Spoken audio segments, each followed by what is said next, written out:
देखिए हर खबर यहीं पर, सब्सक्राइब कीजिए टीवी 9 भारतवर्ष। जो ग्राफ आपने देखा, मुमकिन है कि आने वाले दिनों में उसे आप ठीक उल्टा देखें, यानी रिकवरी रेट एक्टिव रेट से ज्यादा हो सकते हैं।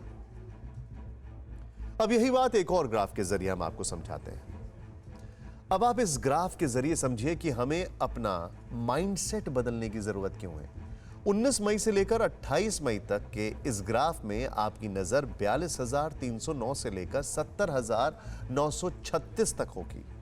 लेकिन एक बार उन संख्याओं पर भी नजर डालिए जो हर दिन के रिकवरी के हैं। तकरीबन हर दिन 3,000 से ज्यादा लोग रिकवर हो रहे हैं।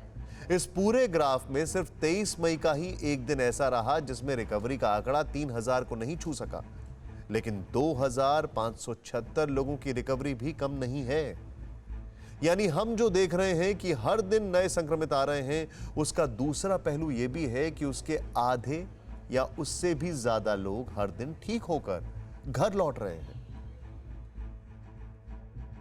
कोरोना संक्रमण से रिकवरी की बढ़ती हुई दर आंकड़े देखने का नया तरीका है, जिसे सरकार भी अपना रही है। इसीलिए अब देश की अलग अलग राज्यों की सरकारें भी अलग सोच के साथ काम कर रही हैं। सुनिए दिल्ली के उप मुख्यमंत्री मनीष सिसोदिया क्या कह रहे हैं। कोरोना से घबराने की बात नहीं है, चिंता की बात नहीं है। थोड़ा डर होना जरूरी है कि कोरोना हो सकता है, थोड़ा सेफ रखना अपने आप को ज़रूरी है कोरोना से बचाने के लिए। लेकिन इस तरह से मतलब किसी भी तरह के पैनिक में आने की ज़रूरत नहीं है। जो कोरोना के पेशेंट्स हैं, मैंने कहा घबराने की बात नहीं है, वो इसलिए क्योंकि पेशेंट्स बढ़ रहे हैं, पूरे देश में बढ़ रहे हैं, पूरी दुनिया में भी बढ़े हैं, लेकिन 50% के करीब ठीक भी होते जा रहे हैं। और जो लोग पेशेंट बने हैं, जो लोग कोरोना से ग्रसित हुए हैं, उसमें भी कि 80 से 90% लोग होम क्वारंटाइन में रह के ठीक हो जा रहे हैं, रिकवर कर जा रहे हैं। हॉस्पिटल आने की जरूरत नहीं है। अब लॉकडाउन को लेकर राज्य सरकारों की सोच में भी बदलाव नजर आने लगा है। पश्चिम बंगाल की सरकार ने 1 मई से धार्मिक स्थल खोलने का ऐलान कर दिया है, तो तेलंगाना के सीएम एक कदम और आगे निकल गए। उन्होंने ये तक ऐलान कर दिया है कि वो इस लॉकडाउन को बढ़ाने के पक्ष में बिल्कुल नहीं। अब 31 मई को देश में लॉकडाउन हटे या ना हटे, लेकिन यह बात तय मानिए कि जिंदगी काफी हद तक फिर से पटरी पर लौट आएगी।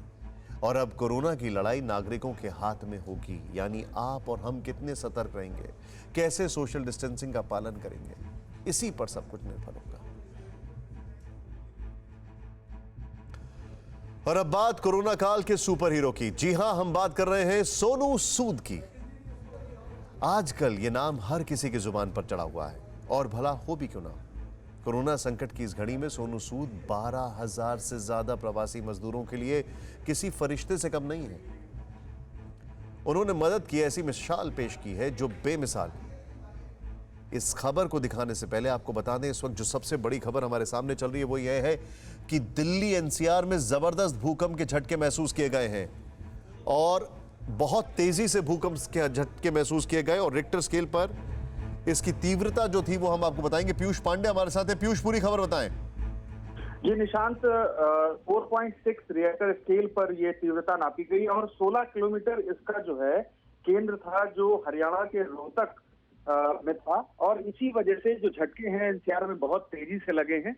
और अभी जो है इसकी पूरी सूचना मौसम विभाग की ओर से जारी की गई है।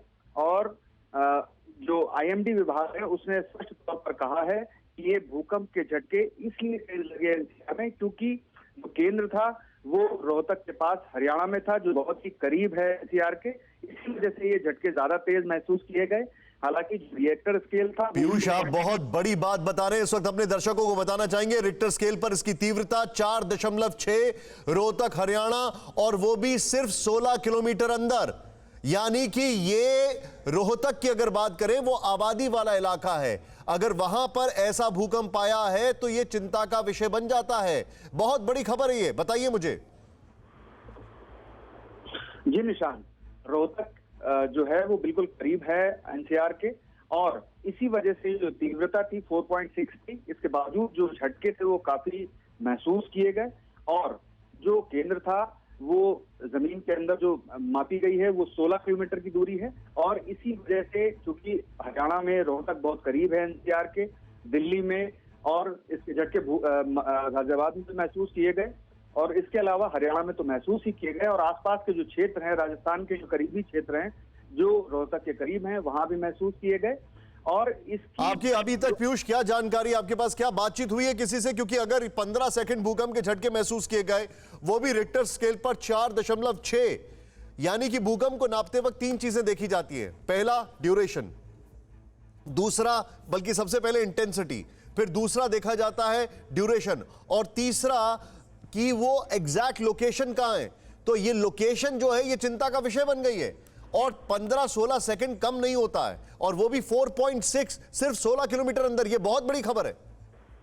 जी बिल्कुल निशांत, लेकिन अभी तक कोई ऐसी सूचना नहीं आई है जो जिसमें कहा गया हो कि कोई हताहत हुआ है इस भूकंप की वजह से। जाहिर सी बात है वो इंफॉर्मेशन आने में कम से कम नहीं होगा तो 45 मिनट लगता है मिनिमम वो आने में, और अभी ये कुछ क्षणों पहले की खबर है, बहुत बड़ी खबर है। और इस जानकारी के लिए आपका बहुत बहुत शुक्रिया।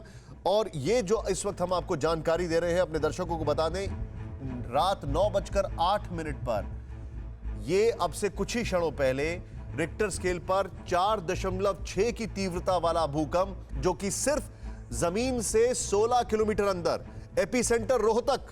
अब रोहतक जो एपिसेंटर है वो चिंता का विषय है। हालांकि टेक्टोनिक स्केल पर अगर जिस प्लेट की अगर बात करें तो वो अगर मैं गलत नहीं हूं तो 4 नंबर इसकी रैंकिंग होती है जहां पर वो आता है, और ये एक जो पूरा एरिया है, और ये अपने आप में एक चिंता का विषय है। जानना चाहेंगे कि अभी इसमें और क्या क्या इंफॉर्मेशन मिल रही है, लेकिन इस वक्त की ये सबसे बड़ी खबर आपकी स्क्रीन पर।